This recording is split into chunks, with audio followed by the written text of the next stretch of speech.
You're rolling. Great. Do we need to clap? No, there's no video. This is great. Oh my God. I don't know how to deal with the fact that there's no video. Hello, everyone. Chris Chappell here with Shelley Zhang. And we are doing our very first ever podcast. Round of applause. We got some great talks that we're going to talk at you. So get ready to be talked at. Oh my God. I'm so nervous. Okay. You're going to be great. I'm going to be better, though. So we did it. We're back from Australia and New Zealand. We did a lot of hard work and, we're all pretty exhausted. So obviously we had the great idea to add more work to our plate and do podcasts. So, Shelley, what was the most fun you had on a shoot? The most fun I've ever had on a shoot in Australia and or New Zealand probably was That sounds very formal. I'm just teasing you. Let your hair down. Let your beautiful blue hair down. I have short hair. Okay, the most fun I've had was probably on the bush shoot, I think. We can edit some of this so that we take out all the awkward. All of this is gold. No. All of this is gold. Okay. No edits necessary. So yeah, what was the most fun you had in Australia or New Zealand? Probably watching you eat a grub. The grub was actually really delicious. It was just very oily and fatty. I was very happy we cooked it, though. At first, I thought I was going to have to eat a live grub, and I would have had an issue with that, I think. I was actually expecting it to be a little more plump than it was. Like, when you think of There can be some big grubs, but, Jake probably kept the best grubs for himself. Mm-hmm. That's why we only got half of a possum. Oh, okay. Which half was it? Do you want to know? Probably not. Well, there we go. The thing about the possum that surprised me was that people were so upset. Yeah, it's like we ate a kitten or something. Yeah, like every time we told someone in Australia that we ate a possum, they were like, oh no, not the adorable little possums. Yeah, it wasn't like from the perspective of, oh, that's gross, that's a horrible varmint. It was like, that's such a cute animal. I don't think anyone in the U.S. really feels possums are super cute. No, but I guess we have cuter animals in America. Think about the animals in Australia. Possums are probably okay, kangaroos are pretty cute. Koalas are cute from 3 feet away, but then you see them up close and they're horrifying looking. And so possums, I guess, are probably better than platypuses. I don't know. What do you think? On a continent that has the most poisonous, dangerous animals in the world, I guess, yeah, compared to all of that, possums are probably cute. So what we should have eaten was a crocodile. Well, we did have that crocodile pizza. Do you remember what that tasted like? Fish. It's like a chickeny fish. It's just as appetizing as it sounds. Yeah, we didn't really do a good job eating in Australia. We had Subway and McDonald's. And Domino's Pizza. Domino's Pizza. Good decisions. All of this fine Australian cuisine. Yeah. Oh, God. I feel like this is where we're going to get angry, emails.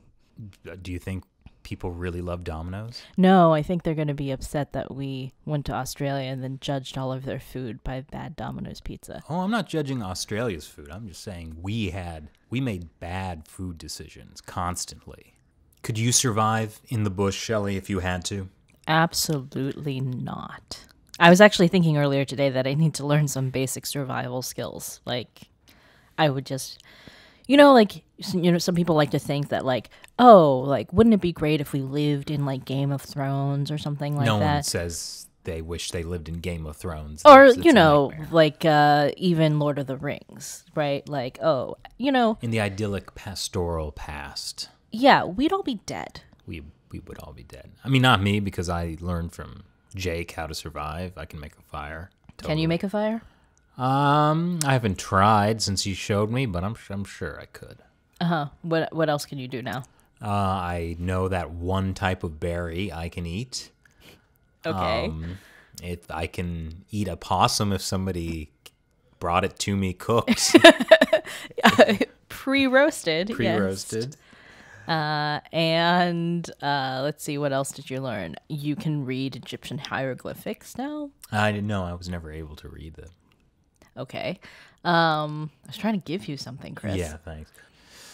Well, it was a nice down from the many, many late nights of working into the wee hours writing scripts for the next day. Yeah, I mean, it's kind of funny. Like, I think... It was no vacation. No, I think because, you'd have to like do something during the day, like we'd shoot an interview or something, but then we'd get back from that and then immediately have to keep working on like this in the Institute speech or, planning for the next day's shoot, things like that. And for some of these things, it's hard to do them ahead of time. Yeah, because things are always coming up. So we'd be, like late into the night trying to come up with like ideas for the next day's like shoot. So while fueling ourselves on Subway and Domino's. Yeah, that's why like, or like when we were in Canberra and we're like, all right, we need to do something with the, Chinese students and like the CSSAs and what would be a good way to explain this.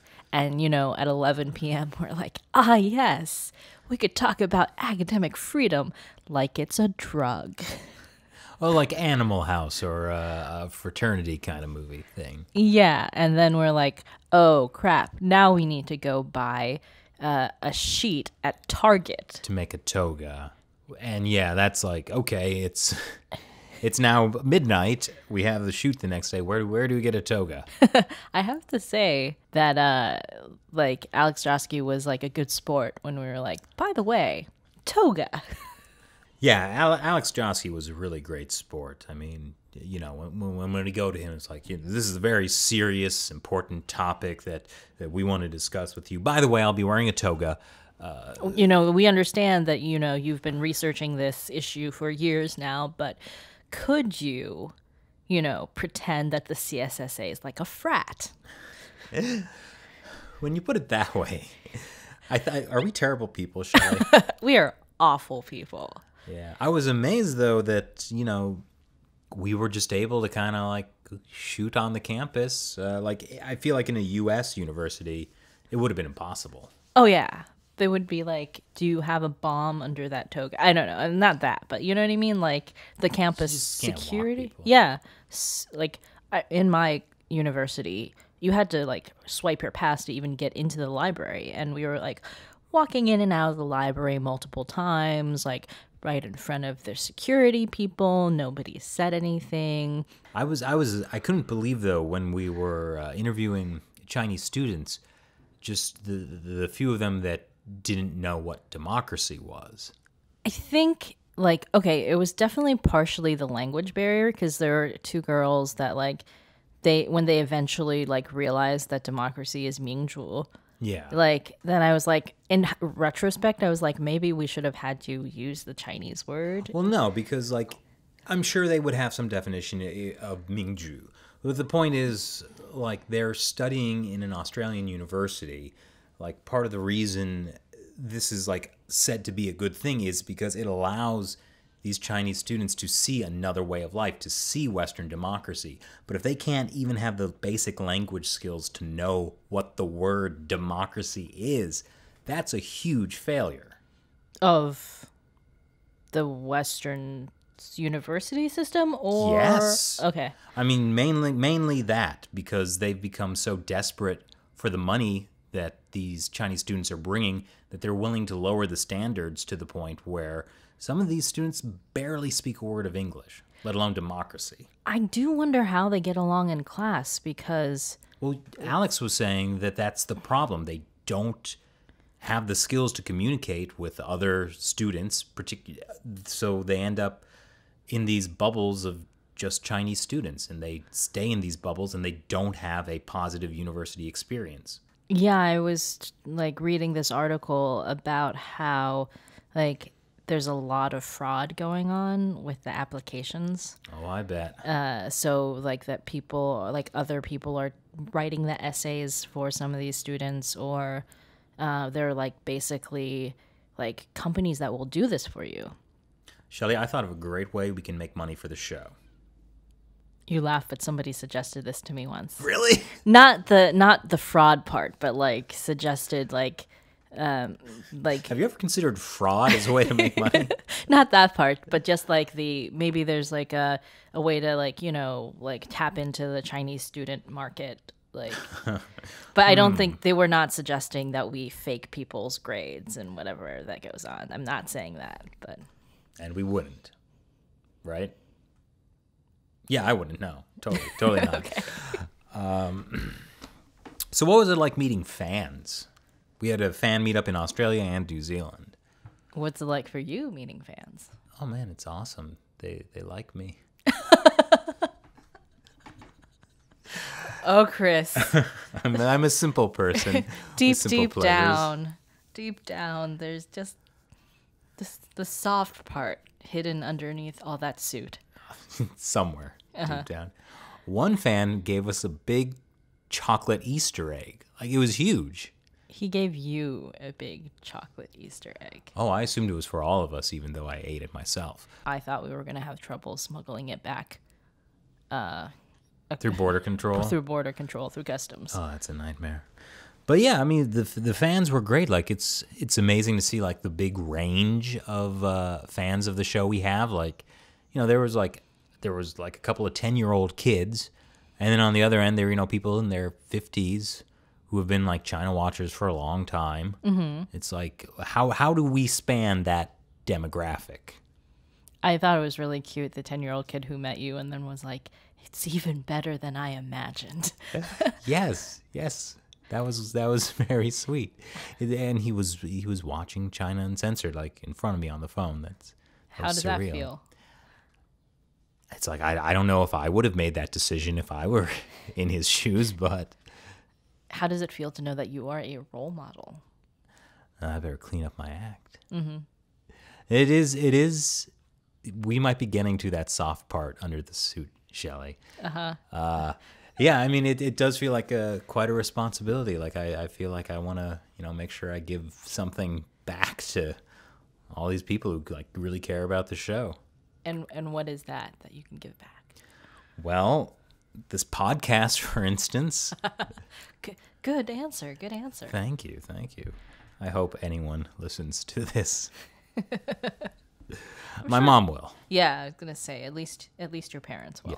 Yes. 2 views. Listens. Your parents are fans of the show, right? Well, they're fans of me. So it's basically the same thing. Okay. I do find it pretty cute when, like, sometimes you, like, tell me that your mom said something, like, passes a message along, like, to me. Oh, yeah. From the show. Well, my parents are also fans of Shelley as well. So what killed me is, everything that's happening in Australia with the Chinese Communist Party's infiltration of, politics and society. It's huge breaking news. And, like, this was one of the biggest stories for a while. And then we go to Australia, and we're doing all these great topics. And that month, there has to be so many huge breaking China stories. Kim Jong-un visited Chinese leader Xi Jinping for the first time. And, like, they didn't even think to ask how that fits into our schedule. Yeah, the whole time I was thinking, which animal in the 100-acre wood is Kim Jong-un? We still haven't come up with an answer to that, so if anyone has any suggestions... Yeah, it's pretty hard. I mean, Xi Jinping's already Winnie the Pooh, so... That's kind of taken. Yeah, so what were your impressions of Australia? What was it like to go on this really big trip for the show? Exhausting. Did we use the word exhausting? We can use exhausting as much as we want. Okay. Exhausting. And I was actually really kind of impressed with Australia. Like, I felt like people were really into the topic that we were talking about. Like, because doing China Uncensored in America is kind of like, it's like, oh, well, that's a very niche thing to be talking about. And in Australia, it's different because it's big news. So, and we were talking to a lot of people face to face, which we usually don't do when we're just in the studio. So we got to see true. The impact of our good deeds. Well, talk about that. How did it feel for you to do something like a speech at the Sydney Institute? Oh, man. The Sydney Institute was actually, I was super nervous for that because I've never really written a half-hour-long speech. So I had no idea how much time I needed to write something like that, how long it needed to be. And so it wasn't like the draft had like 99 pages of notes or something, right?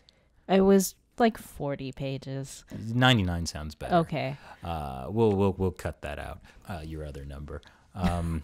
Fortunately, like after I got a couple of drafts written, you were able to help me out a lot. And I think we kind of got a pretty good speech written out. I feel like the first half of our trip was like things we were doing and then also the speech. Like every time we got back from a shoot, you and I would be working on the speech. It was interesting also for me because I did not understand what the Sydney Institute was. Like I don't think any of us really did. Right. So I was like, oh, there's a place that, somebody a fan of the show suggested that Chris speak at the Sydney Institute. And then like he helped arrange it. And we were like, oh, cool. Chris has a speech somewhere. But then when we started telling people in Australia, then they were like, oh, you're speaking at the Sydney Institute. And we were like, yeah. It's a really big deal. It's a big deal. Yeah, I don't know what you would compare it to in the U.S. Like Book of the month? Probably not.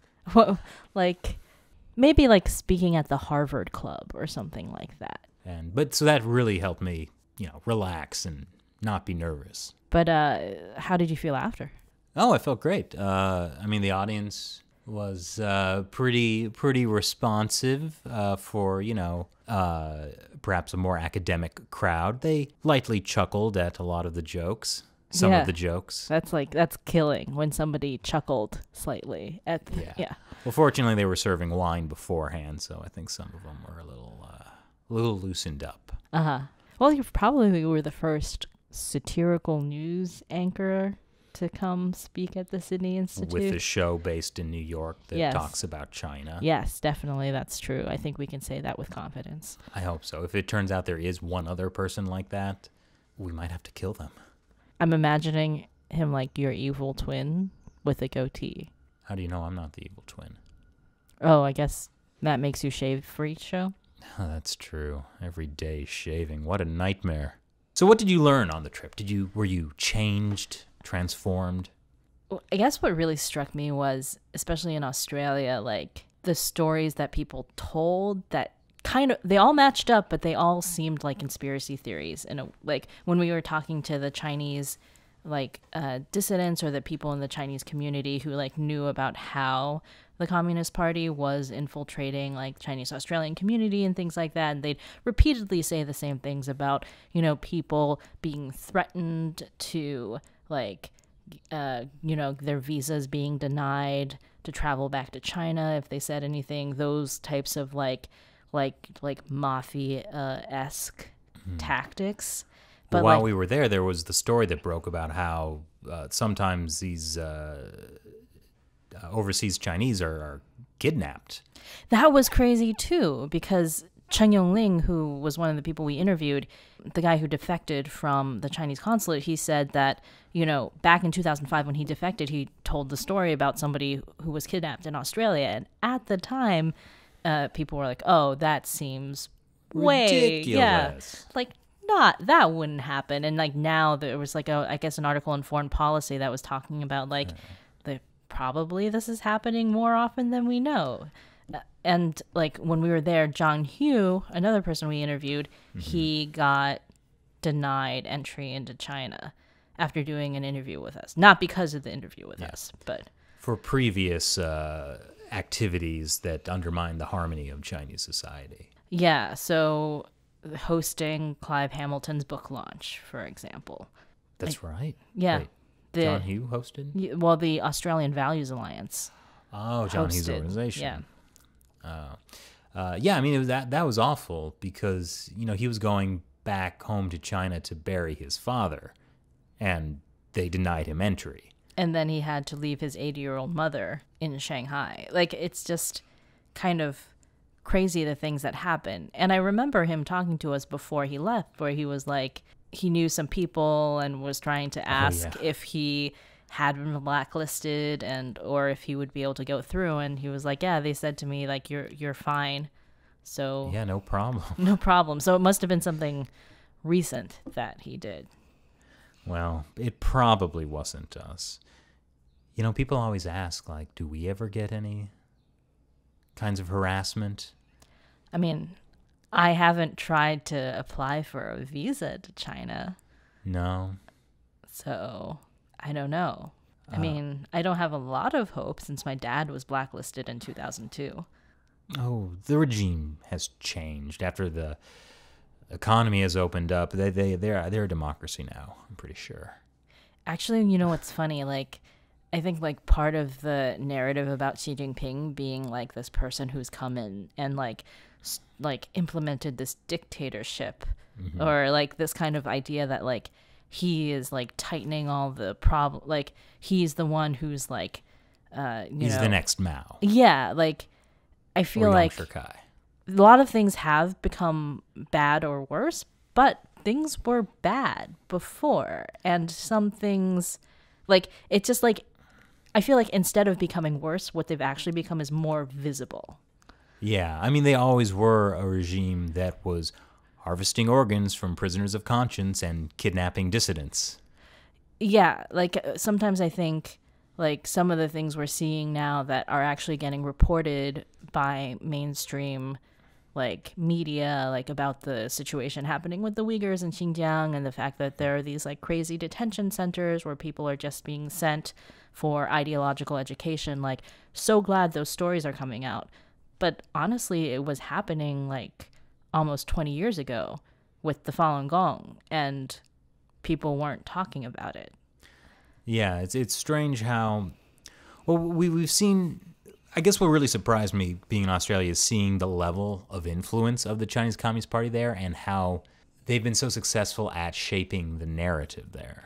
I think that's true, and it especially kind of shocked me that the politicians were talking about how like a lot of the stuff that was happening was kind of like on the back end, like trying, like Chinese consulate officials trying to influence the politicians in different ways, like that MP Craig Kelly who talked about like somebody sitting next to him at a dinner and being like, don't see this show Shen Yun, or the story that David Shoebridge had about, oh, and then we tried to have a panel discussion about organ harvesting, and they sent an email to all of the state level MPs to like discourage them. Like the Chinese consulate was like definitely directly interfering in Australia's political process and democratic institutions, but like nobody said anything about it. Yeah, or even like Alex Josky, the student we interviewed at ANU. He's been critical of Chinese Students and Scholar Associations, which are tied to the United Front, which is basically a branch of the Chinese Communist Party itself. And after he spoke up about these organizations, like they started following him around. Like it's just amazing. Or or I'm thinking about that one guy who talked about Zhang Xiaogang, who was the pro-democracy movement activist who then came to Australia and tried to run in a local Australian election. Yeah. Like, we're talking like township level, like local election, and the consulate tried to like call the leader of the Unity Party that he was running under and try to get them to stop having this candidate who had pro-democracy views on China. Like, and I'm sure this is happening in the U.S. Oh, yeah. And other places. Like, we've heard isolated cases of, like, like, even, like, city officials in the U.S., like, wanting to have a proclamation about human rights in China or whatever, and then getting harassed by the local consulate or embassy. But, like, it's just stunning, like, the pettiness that they'll go to, like the level that they'll go to. And it's so effective too. That's true. So what surprised me is, I'd say we were very, very successful in Australia. We got to talk to a lot of dissidents and politicians, give speeches. We were on TV.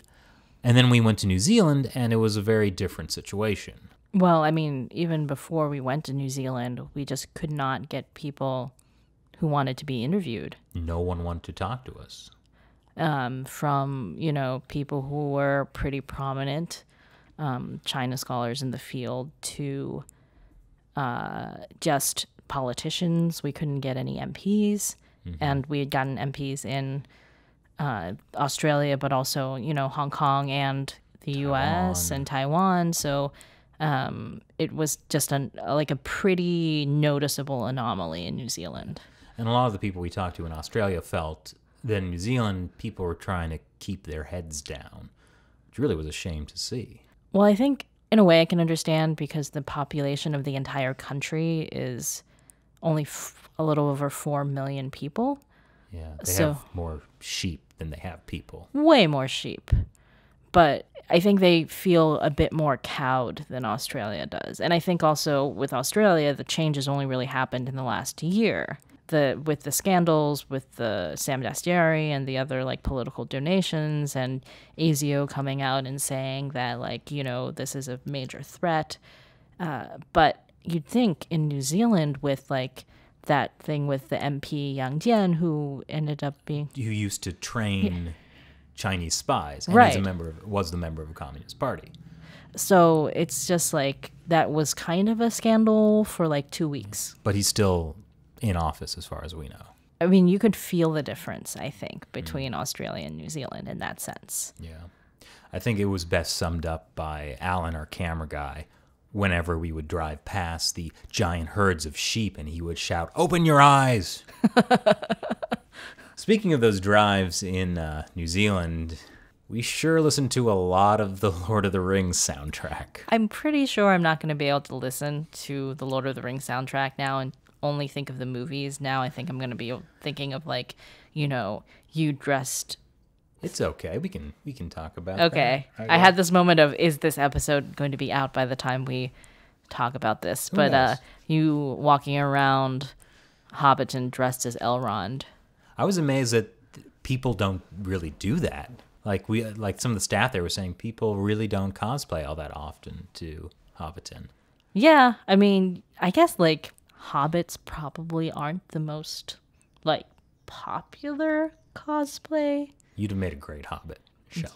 Yeah. Well, there were no Asian hobbits, so. Whoa, what do you mean? I mean, there were no Asian hobbits. The one thing that we did do in New Zealand was get on The Project, their current events entertainment show on Channel 3.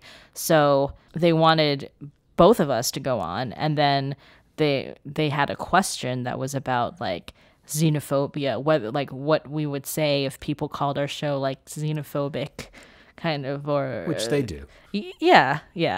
But then, of course, I had to field that question. So, like, the whole time we were doing this live 3-minute interview, I was just like, gotta nail the racism question. The ball was in your court for that.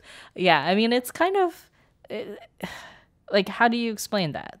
Yeah. Well, I mean, it's an issue that the Chinese Communist Party, to deflect any meaningful conversation about, you know, things like them kidnapping dissidents abroad, is to just say, oh, any criticism is racism, it's yellow peril, it's a Cold War mentality. Yeah, that's true. But then from the other side, it's like, you know, we got to do things like, we're pretty clear about the fact that we're talking about the Chinese Communist Party. Like, we try not to even say, like, China does this, China does that in the show, because we're not talking about the country of 1.4 billion people. We're talking about the ruling leadership and the, like, you know, Communist Party states. So, like, it's just a matter of trying to clearly distinguish, and then, you know, people will take it however they take it. Unfortunately, like, you know, like on the internet, like anybody can be outraged by anything. And they do. And you can't control that. No.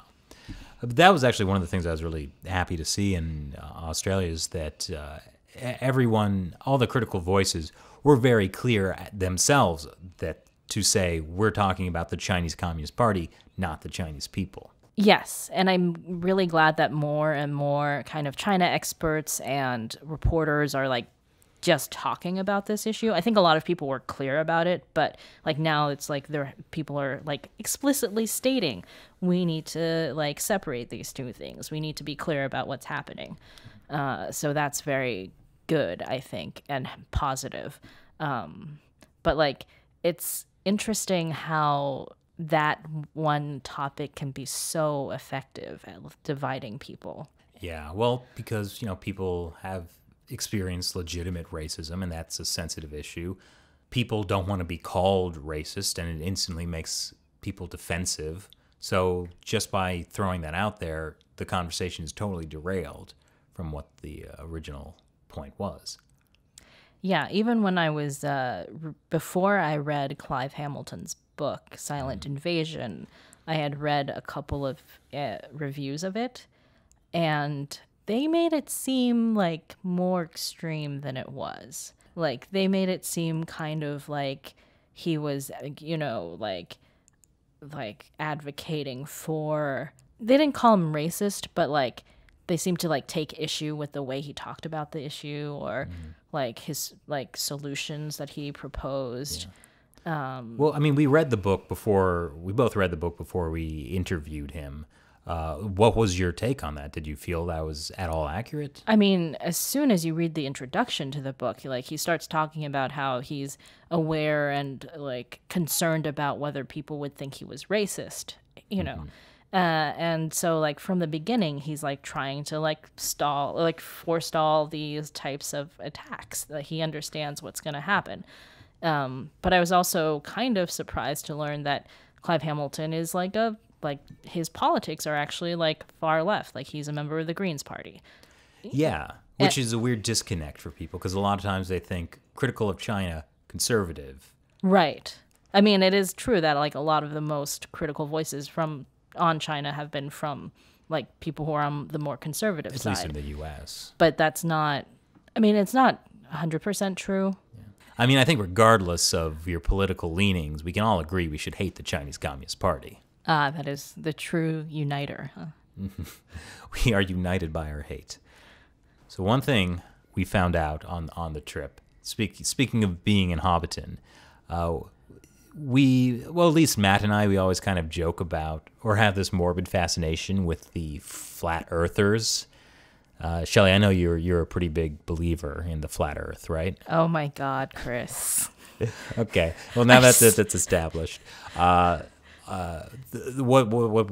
Matt found out that was really interesting is that the elves in Lord of the Rings are flat earthers. Here. I found that out. Oh, the way Matt described it to me. So, Shelley, you found out that the elves are flat earthers. Okay, well, here's actually what I said. I found out through like looking up like things related to Lord of the Rings. And when I was in middle school, I think I discovered the Lord of the Rings books and loved them. But, you know, this was pre-internet and ebooks and things like that. You're dating yourself, Shelley. Yes. Well, not pre-internet, but like let's say, like large, like amounts of. Before Google? So I could only, like, you know, read what the local library had. So I only read, like, when I finally got all 3 books and read them, I was a huge fan. And then I tried to read the Silmarillion, and I just couldn't do it. A little much? I mean, for me at like 13, yeah. So I didn't know a lot about the elven lore, let's say, in the background. So when I found out from kind of doing some research about the Hobbiton episode that we were doing, was that the mythology was that like the earth, or the larger world that Middle Earth was in, was flat, and then when the men of Numenor did something terrible, the gods took away the like undying lands where the elves could go and separated from the world and made the world round. But the elves can still sail to the undying lands because they know they can go along the path or something. They can sail the flat earth. Yes, like they can sail. It's called like the straight path or something. So it's like the elves are flat earthers. I mean, if it's good enough for the elves, it's good enough for me. I mean, you're practically an honorary elf now. That's true. That's true. I do look like... I really hope people don't start switching from Agent Smith to Elrond. I mean, you don't look that much like Elrond. I think it's the ears. Must be the ears. Yeah, and probably the lack of long, like, knee-length hair. Yeah, well... You know, you I can still always, have the wig. You could grow it out, Chris. You know, That's it would be a project, but, you know, with some dedication. Thanks for believing in me, Shelley.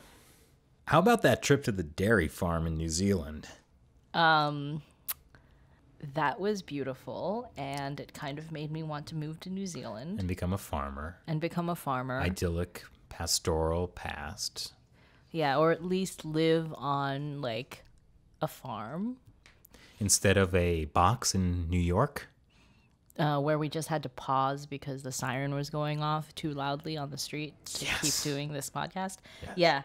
Yeah. I mean, God, like, the grass in New Zealand is so green. It actually is greener over there. Yeah, it's amazing. And then it was kind of crazy seeing, like, this huge farm with these, like, I think you got to pet a calf that was like maybe a newborn like calf, 2 hours old or something. Yeah, he still had that weird little bent-legged walk about him. Fresh baby cow. And how was the milk? Oh my gosh, we got to try milk, not directly from the udder, but pretty fresh from the udder as you can imagine. The milk from the cows that had been milked that morning. Yeah, in a big vat. It was utterly ridiculous. Oh my God, I walked into that one. Yes, you did. Thank you.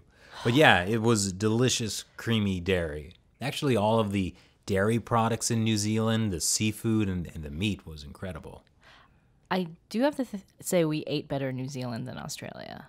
Not because New Zealand is better than Australia, but just because we were able, since nobody wanted to talk to us in New Zealand. We had a little more time to look at reviews. Yeah. So, we'd be in the supermarket and you'd see, like, an industrial, like, gallon-sized container of yogurt. Oh, my gosh, the yogurt. And we were like, why does the yogurt come in such large containers? And then we had some, and they were like, oh, we'll take 3 of those. Yeah, because it was basically one serving.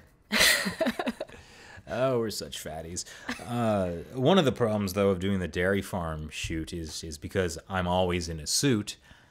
I'm walking around manure-strewn fields with a rambunctious dog that will sniff face up into the manure and then jump up on me in a suit. You definitely have paw prints on that suit now. Yeah, it needs to be dry cleaned. I know, but that's part of, It's part of nature. I was going to say it's part of the show. It's part of you. Oh, yes, that's also true. That's part of my being a role model. Yeah, it's in a suit. You got to be a sharp dresser. Yes, it's critical. Dress for the job you want. I have the job I want. There you go. So how does it feel to be back? We're back, and we're doing a podcast. I don't feel back is the thing. Like, I feel like I'm in this, like, weird bubble between traveling and then kind of, like, resuming normal life. Like, I kind of don't want to know what's happening. Oh, you haven't delved back into the internet yet? I mean, I've kind of been avoiding Twitter. I don't think I'm ready for it. The world's changed since we've been away. It has. This is probably how the hobbits felt after they got back from, throwing the ring into Mount Doom. Yeah, how do you move on from that? According to the book or the movie? No, just like, you go through that kind of an experience. Like, can you just ever go back to, I'm a simple farmer? Well, since, like, Frodo ended up having to go to the Undying Lands, I'm going to say you can't really go back from that, from his deep-seated PTSD. Yeah, that's what they don't really cover. They probably were all having night terrors. Now that we're back from Australia and New Zealand, would you do it again? Absolutely. I had a blast. It was great for the show. I loved meeting people. I learned a lot. And I learned that glass is a liquid. Yeah, I can't believe, you didn't know that. I don't think that's common knowledge that glass is a liquid. I'm pretty sure that was covered in my, 8th grade science textbook. Well, aren't you special, Shelley? Knows that glass is a liquid since 8th grade. Fine. But, yes, I would do it again. Would you? Yes, I would. Except this time, I think I try to do a little bit more planning ahead of time. I don't know if we can, like. We would also probably need a little more time off. A half day once every 2 weeks was probably not the best for our sanity. It's kind of funny because when we went to Asia, we had 1 day off in 3.5 weeks. Yeah. And this time we were like, no, we're going to plan better. We need like a day off every week. Matt was very adamant about this. But then, of course, we get there and things come up and, you know. Like, oh, it's our day off, but hey, tomorrow's the Sydney Institute speech. Got to write some stuff. Oh, or yeah, tomorrow we're shooting 2 interviews plus you're hosting a panel discussion. I'm shaking. Just remembering. So where to next? Where to next? Why, this podcast, of course. If people like it, if they want to hear more from Shelley and I, and maybe we'll have some special guests every now and then, let us know, and we'll keep making this podcast. We also have some plans for our other show, America Uncovered. We've got a lot on our plates. Let's go back to New Zealand and live on a dairy farm. We spent all our money on the first tickets. We're stuck. All right, well, thanks for listening, guys and girls, and, you know, whatever. It's the 21st century. Give a sign-off, Shelley. We're new at this. Forgive her. Oh, God. I thought you could handle it because, you know, you're the host. Am I? Well, people want to hear you say goodbye to them as well. Thanks for listening, everyone. And so ends our first flawless podcast. Hopefully, the first of many. Good day.